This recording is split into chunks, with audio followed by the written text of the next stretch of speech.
Hi, welcome to The Diner, where we help you eat clean and live lean. I'm your host, Ian Lauer, and with us today is Tad the Diet Coach. Thank you very much, Ian, for having me on the show, and thank you for the viewers for tuning in to see us.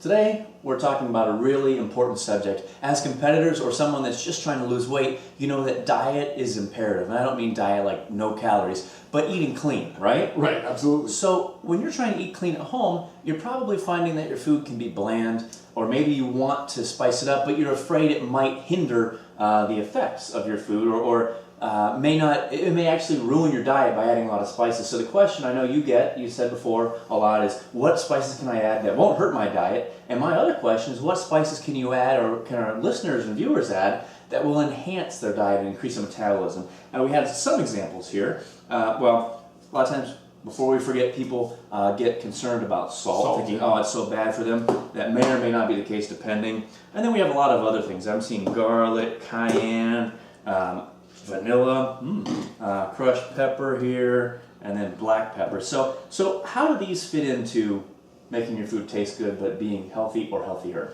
Again, a really, really great question. I do get that question a lot. What spices and things can I use on my food that won't disrupt my diet? But it is a good question to know what things can be helpful as well. And there are a few things that can be helpful, and there's a lot of spices that you can use that won't impact your diet or your ability to be able to make your goals with your body.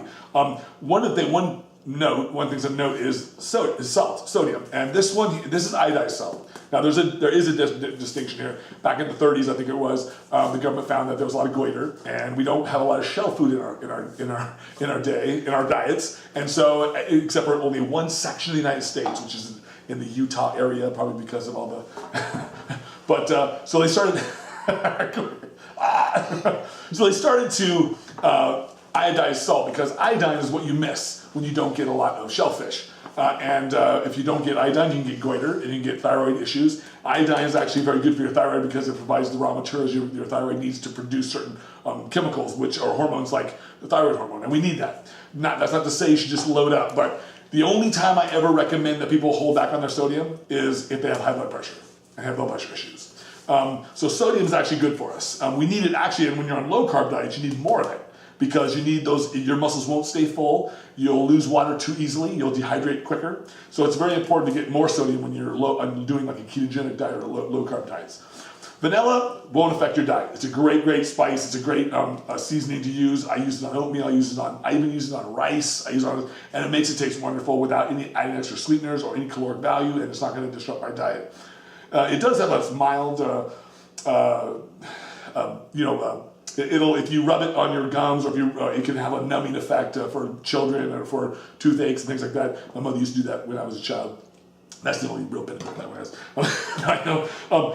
Garlic is good. Now this is just regular garlic. It's not garlic salt, so I don't like to mix my spices that much. I like to do them separately so that I can control how much salt I get and how much garlic I get, and that kind of thing. Garlic is wonderful, actually. Garlic is actually good for your immune system. It's good for our bodies, keeps us healthy, but it's also one of the great spices that doesn't cost us anything in our diet. So, now there's a couple here that are really great for us, like cinnamon. Cinnamon is wonderful because it helps regulate blood sugar, and they found that when you use enough cinnamon, you have to use a fair high amount, so don't be afraid to cinnamon it up. It will actually help maintain good insulin levels, help maintain good blood sugar levels. So it's actually really, really good for us during contest prep or during just dieting and healthy living. Crushed red pepper or a cayenne or these kinds of spices they actually have a thermogenic effect. They can enhance your metabolism a little bit. They can enhance your body's ability to get thermic. And anytime you're getting warm and getting hot in your day, your metabolism's kicked up and your body's burning more fuels. And that's really important for most of us who are trying to either lose weight or get ready for a contest or even just everyday living. You want to burn those fuels that you've eaten. And red pepper or cayenne has this ability to do this. You can feel it when you have enough of it. And anybody who's eaten a big hot plate of chili knows what I'm talking about. Pepper, free. totally free.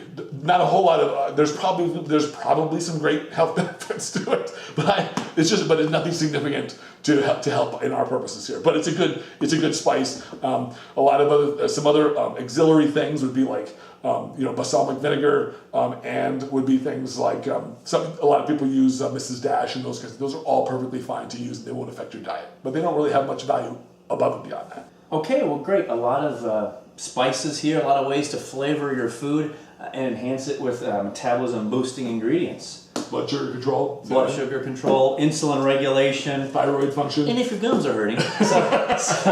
So again, you can eat clean and your food can taste good. Reasonably good, yeah. Well, within reason. Yeah, I guess that makes sense. So don't be afraid to spice it up with these spices. And thanks for joining us here in the diner. Make sure you click back soon for more great episodes.